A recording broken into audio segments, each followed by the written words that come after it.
you go bankrupt. And there's a penalty for bankruptcy. Your credit sucks. You're very difficult to get a loan. Very, very difficult for people to trust you again. You have to earn that trust back. And even then, it's always going to be a stain in your record. Absolutely, he needs money. You think he's going Once broke? again, come on. Fighters like that always go broke. Yeah, he's stupid. He's an idiot. He loves the fame and he loves the money. So ultimately, if you're just that money hungry and that fame hungry, you're gonna just do whatever. You don't care what. Joe Rogan didn't hold back, saying the lawsuits and fixed fight accusations have permanently stained Jake Paul's boxing record. Critics argue his flashy wins now look hollow, built on hype and carefully selected opponents rather than real competition. In combat sports, credibility is everything. Once fans start doubting authenticity, even a perfect record becomes meaningless. That stain doesn't fade with a paycheck, it lingers forever. Because there's a price that you pay that is not worth. The controversy exploded after Jake Paul faced Anthony Joshua. Fans noticed strange patterns throughout the fight and questioned how Paul lasted longer than lesser opponents, despite Joshua's massive edge in experience and power. What was promoted as a blockbuster clash between a social media star and a former unified heavyweight champion now sparked wild speculation, from leaked training footage and unusual betting activity to commentators insisting the fight felt more like showbiz than sport. From Jake Paul versus Anthony Joshua, what have we got here?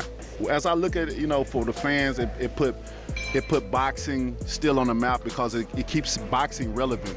Having exhibition fights like this, different celebrities and different things like that. I look at it as a fun thing for fans and stuff like that. I don't really take it seriously, because we in the business of boxing. That right there is just exhibition stuff. But I'm hearing they say it's a real fight. But yeah, it's a real fight because both guys are getting in a fight. I'm still the one that be thinking certain things are scripted as well too. So, but we'll see. I always say may the best man win, and main thing about it, may those guys go in there and have a hell of a lot. Commentators called the matchup absurd. A YouTuber with a 12-1 record stepping into the ring with a two-time world heavyweight champion? Many called it a lopsided spectacle, with Paul seen as a cash-grab opponent rather than a legitimate challenge. The fight fed the narrative that the event prioritized entertainment over genuine competition, leaving fans asking, was this boxing or just a show? Jake Paul, fake Paul I call him, against Anthony Joshua. Massive unit, two-time world champ, still got a big punch. I think he's mentally fragile at world level if he goes against the big guns because of the knockout, especially the bar knockout when he got fucking splattered. You know what I mean? In round 5, and he got hurt early on and then he got done. And he's not been in the ring for 13 months. Yeah. But can you see a world in which Jake Paul is competitive in this fight? No. No. No. How do you see the fight going if AJ takes it serious? Simon Jordan added fuel to the fire, claiming Joshua could have knocked Paul out at any moment, but deliberately didn't. According to Jordan, the fight had to meet Netflix's streaming expectations. Joshua's power, experience, and timing were allegedly held back so the fight would last longer, build drama, and satisfy a massive audience. While there's no proof, the comments echoed what many fans already suspected: money and entertainment can quietly outweigh competitive reality. Posted on Twitter after the fight, jaw broken, heart and balls intact. That's a good thing. Time to rest, recover, and return to cruiserweight. I mean, he's coming out of it as if, well, yeah, I got battered in the end, but boy, that's what he will do. I mean, it depends what you think this was. I mean, I never felt it was anything other than entertainment. I'm not surprised that Anthony Joshua could have knocked Jake Paul out anytime he wanted to. He didn't want to. So why didn't he? Because, well, when you're on a platform like Netflix that turns one-part episodes into a 6-part series, why would you think that part of their entertainment model is to have a 30-second fight? Why? You watch a Netflix series, you can watch it and you can go, well, I get the gist of it. Why have you got to turn it into 10 episodes?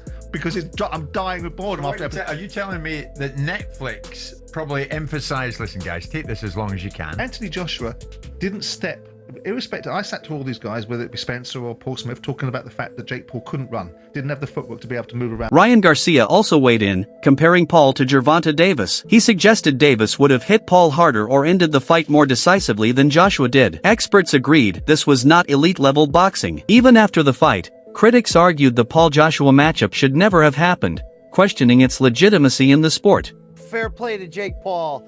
He has a lot of guts, and the fact that he wasn't carried out of this fight on a stretcher, certainly I guess you can say is a positive. But what did I think about this? What did I think about Mike Tyson versus Jake Paul? Look, it felt like Anthony Joshua carried him. It felt like Jake Paul brought in as much of a negative anti-style as possible, circling away, constantly holding Joshua, constantly falling to the ground. Again, while you're certainly going to give respect for the YouTube star turned fighter for having the guts to put on this type of show and to stand in there for as long as he did until a clean right hand in the corner when Paul was absolutely exhausted, dropped him and ended the fight. This is not elite boxing. And we knew that coming in, but if these fights are going to be sanctioned as official fights, like the Mike Tyson fight from last year, like Oscar de la Hoya escalated the controversy further, suggesting Jake Paul's previous fight against Mike Tyson was also fixed. He claimed Paul allegedly paid Tyson to secure a win and pointed out analysts observed Tyson holding back, failing to fight at his usual intensity. De la Hoya warned this might not be an isolated incident, hinting at a recurring pattern of staged outcomes in Paul's career. This fight was. I do believe it was scripted, and I believe that Tyson was certainly held back. Look, I'm a fighter, and I can see it. It goes on the record, and it was sanctioned. So Jake Paul paid to get the W on his record? Bruh. For what?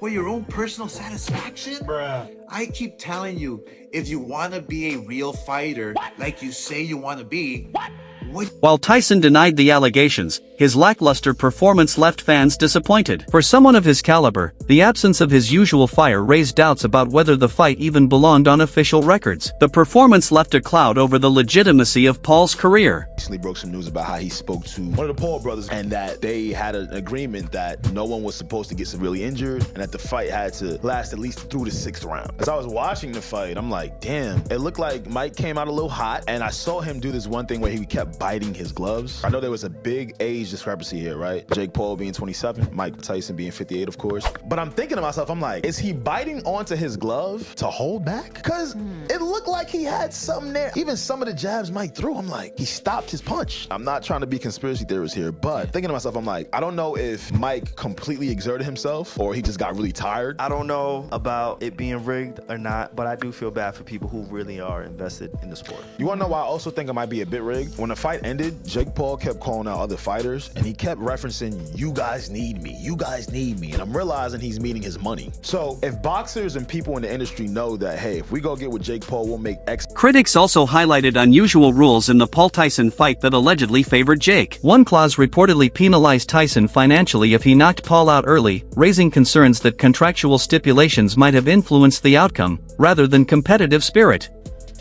Y'all already know I'm mad about this fight. I really wasn't even going to talk about it because I already felt like it was a setup. But when Trick Daddy Dollars posted this on Instagram, it really just confirmed and solidified everything. So, Trick Daddy Dollars posted this on Instagram, and I'm going to read it to social media. So, it says the rules for the Mike Tyson versus Jake Paul fight are designed to favor Jake Paul. These include: the rules are extremely favorable to Jake Paul. The contract will incentivize Mike Tyson to lose and give Jake Paul an opportunity to choose himself as a winner. The first stipulation in the contract will punish Tyson for knocking out Jake because he is paid on a sliding scale per round. If Tyson knocks Jake out in the first round, he would receive no money. If he knocks him out in the second round, he would only make a small amount of cash. For Tyson to make the most money, he needs to survive all 8 rounds, which means avoiding knocking Jake Paul out. If the fight goes to a split decision, it favors Jake Paul because the judges have to be approved by Jake Paul. I'm gonna let y'all read that.